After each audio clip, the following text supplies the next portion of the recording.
Namaste, I'm Malhotra. Namaste, I'm Divya. Today, both of us are reviewing Being Different. It's a book by Sri Rajiv Malhotra, which was first published in 2011 by HarperCollins in India. Rajiv Malhotra has also authored several other game-changing works, including The Battle for Sanskrit, Breaking India, Indra's Net, and each of his works has been a trailblazer, if one could say that. And today we will consider certain key themes and concepts that are there in the book Being Different. We will look at them chapter-wise and consider what they mean to us and our responses in understanding them. Chapter 1, The Audacity of Difference, introduces and defines new terms such as difference, anxiety, mutual respect, and digestion, which lucidly explains the current scenario concerning globalization and westernization. This chapter points out the importance of asserting our differences in an age where the idea of sameness seems to be more appealing, and therefore the subject is very intriguing. And I read out a quote from the book which is so relevant to me today, particularly among my peers.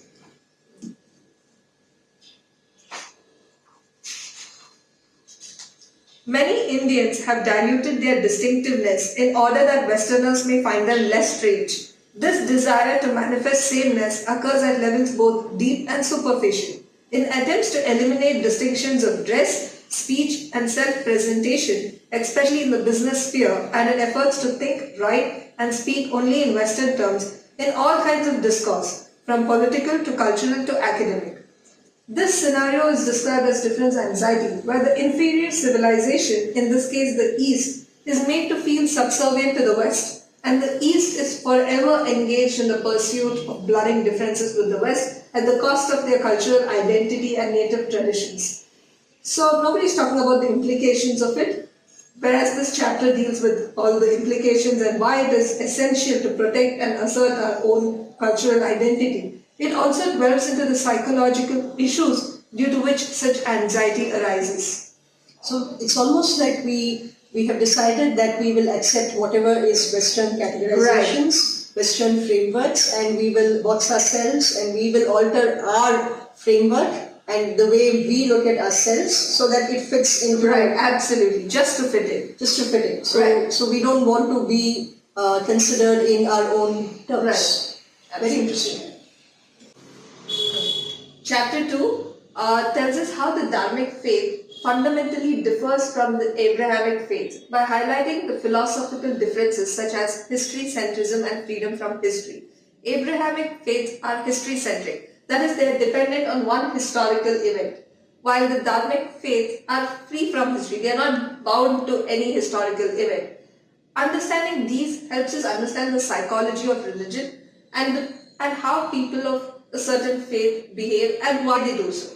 And I think understanding these things, we are also able to understand the societies better and the foundations on which the current world is built. I think that is so important, right? Because we often try to project our civilization, right? As we pointed out earlier, we want to box ourselves into their categories. Right. So we want to give a history-centric view even to our civilizational narrative. Right. Even when there are alternate paradigms available. Right. Right. And it also highlights the irreconcilable differences between the dharmic faith and the Abrahamic faith. And in that scenario, we can never assert sameness. Yes, very true. Right. Chapter 3 is also very interesting. Chapter 3 deals with what is the fundamental difference between integral unity versus synthetic unity. Right. So this is a chapter where Rajiv ji has introduced a lens where he characterizes the way concepts in a Western paradigm, right from their understanding of the cosmos, its various manifestations, how are they brought together versus the same in the dharmic view. So he characterizes this as one as synthetic and one as integral. Right. So in the dharmic paradigm, for instance, when we talk about cosmos and when we talk about how everything in the world is manifested, there is an inherent unity through each of these. Right? So even though there is distinctness, even though there is multiplicity, we all know, we've seen how there are so many different parts even under the dharmic umbrella.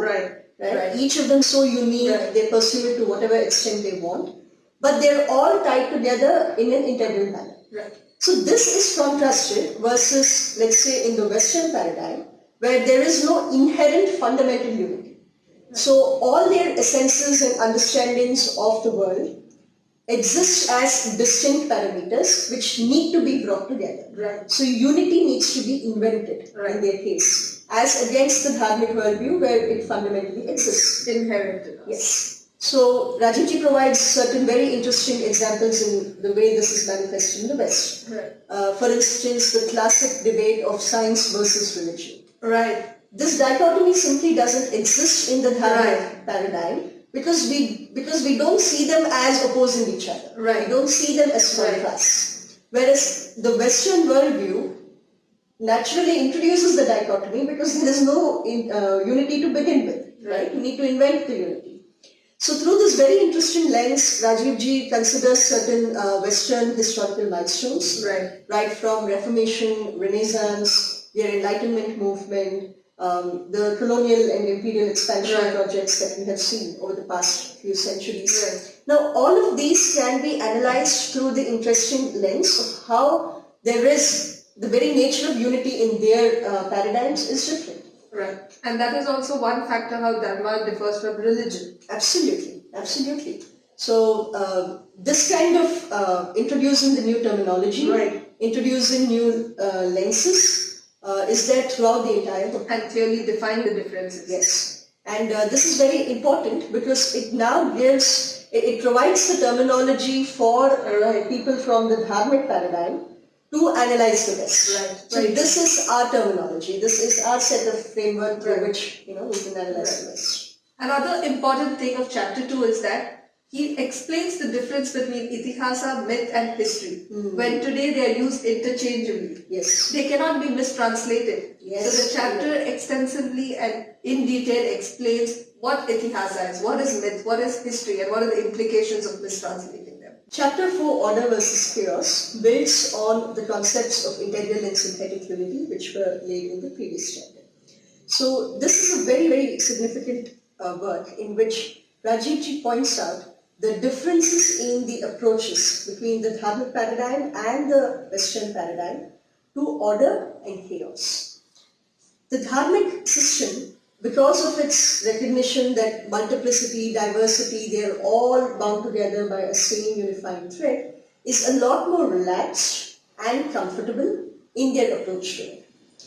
For instance, the various religions that we see under the dharmic umbrella itself, there is acceptance and there is tolerance and there is celebration for each of them. This can be contrasted, for instance, with the Western paradigm, where they see the chaos as something which threatens their sense of control and security. That is why they view the dharmic systems as something which is exotic, otherworldly, spiritual, they are comfortable with so much chaos. So that explains why their views of the dharmic systems are colored this way. And I find that to be actually very interesting. And this also, in fact, follows on to the later systems. For example, in the next chapter, in chapter 5, where one of the consequences of this is the case for Sanskrit non-translators. Because if we consider the Western paradigm and the dharmic paradigm, and at the very introduction you mentioned how Western Universalism privileges one against the other. So the arrow is always from the West to the East. They are always the givers and we are the takers. But there is something very important where, because Western Universalism privileges their categories, all of the dharmic concepts and everything which is so fundamental to our metaphysics, our philosophies, our arts, all of these are taken, mapped on to what the West framework. Exactly, what they think of it as the equivalent. It is not based, it is not rooted in Indian understanding. They frame the framework and you need to fit into that. If it doesn't fit in, you're eliminated. Exactly. So they will select, they will say what is its equivalent, they will digest it within their framework. Right.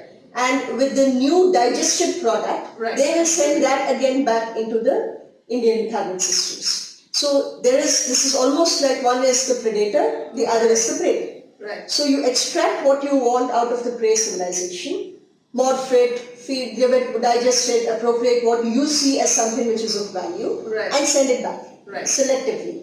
And we again take the same thing which was, borrowed from our system to begin with. Right.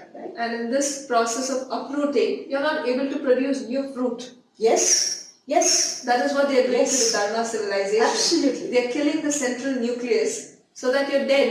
Yes. There's no continuation. Yes. And that is why it is important to preserve Absolutely. our civilization and the essence of what it is. Yes. So Rajivji makes a very strong case for for the dharmic civilization to claim their own concepts as non-translatable. Exactly. If we observe English language, there are so many phrases from Latin, Right. so many phrases from French. Right. We use them as they are. For instance, the man is again, Yes. where it traces back Yes. to. Yes. Absolutely. Whereas that is not accorded Right. to the Dharmic, to Sanskrit. Right. But whereas Latin and Greek definitely have a higher status. Absolutely. Sanskrit is not just a language for Right. the Dharmic paradigm, but it is the fundamental medium through which its metaphysics, its philosophies are encoded. Right. Right? So you cannot extract what you want. For instance, mantra. Right. Mantra are not just Sanskrit words which have been put together in a verse. Right. They are the representations from a very scientific, from a very higher plane manifestation, right, of certain dharmic systems. So Right. they're all interconnected. You can't extract certain things that you think are beneficial from a mantra, Right. digest it, and then reject what you think is inappropriate. Right. So he discusses certain very important words which simply cannot be translated. Dharma, for instance, is not religion. Absolutely. Right? Murti is not an idol. Atma Right. is not soul. Atma is not soul. So each of these Sanskrit words are embedded in a framework where they have their own unique place. They are interconnected with a whole multitude of subtopics, into some other domain topics.